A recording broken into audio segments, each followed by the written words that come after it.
ब्रह्मदेव, यह कार्य मेरे अकेले के वश की बात नहीं है। महाभारत की कथा इतनी विशाल, इतनी गहरी है कि इसे लिखने में युगों लग सकते हैं। मैं इसे किसके साथ पूरा करूं? कौन मेरी सहायता करेगा?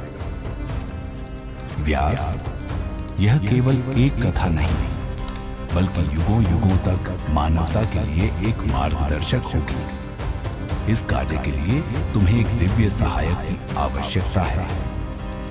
लेकिन देवताओं में कौन इस कार्य में मेरा साथ देगा? कौन इतना समर्थ है कि मेरी गति को समझ सके और इस महाकाव्य को सजीव कर सके? व्यास, तुम्हें गणपति से सहायता लेनी चाहिए। वे न केवल ज्ञान और विवेक के प्रतीक हैं, बल्कि उनका धैर्य और बुद्धिमत्ता इस कार्य को पूर्ण करने में तुम्हारे लिए अमूल्य सिद्ध होगा। गणेश, क्या वे इस कार्य में मेरी सहायता करेंगे? क्या मैं उनके योग्य हूं? गणपति करुणा के सागर हैं। वे तुम्हारी भक्ति और संकल्प को देखेंगे। उनकी शरण में जाओ और अपनी विनम्र प्रार्थना से उन्हें इस कार्य के लिए मनाओ।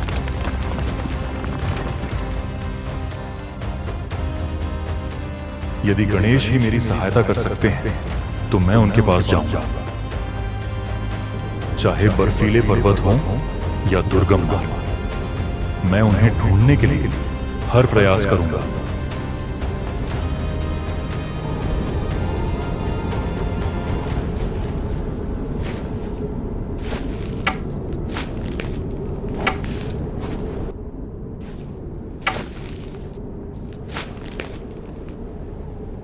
आओ व्यास, मैं तुम्हारी प्रतीक्षा कर रहा था।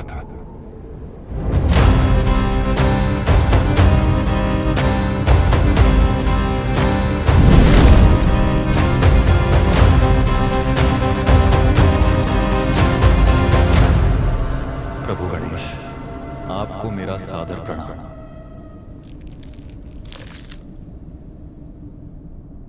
मुझे महाभारत जैसे महान ग्रंथ को लिखने का कार्य सौंपा गया है, लेकिन यह अकेले मेरे बस का नहीं। मैं आपकी सहायता के लिए आया हूं। व्यास, तुम्हारी भक्ति और ज्ञान ने स्वर्ग तक को प्रभावित किया है। मैं तुम्हारी सहायता करूंगा, लेकिन मेरी एक शर्त है। कृपया बताइए प्रभु, आपकी क्या शर्त है? मैं बिना रुके लिखूंगा, लेकिन तुम्हें बिना झिझक और बिना रुके कथा सुनानी होगी। यदि तुम रुके तो मैं लिखना बंद कर दूंगा। यह उचित है प्रभु, लेकिन मेरी भी एक विनती है। यह कथा केवल वर्तमान के लिए नहीं है, यह आने वाले युगों के लिए भी है। इसकी गहराई और अर्थ कभी खोने नहीं चाहिए। इसलिए मैं कुछ श्लोक जटिल बनाऊंगा। आप उन्हें तभी लिखें जब आप उनका अर्थ समझ लें। बहुत चतुर हो तुम व्यास। मुझे यह शर्त भी स्वीकार है।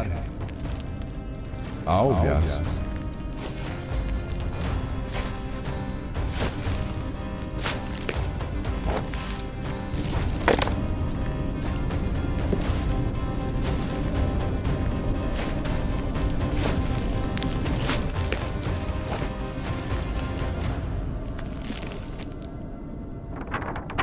कथा आरंभ करो व्यास।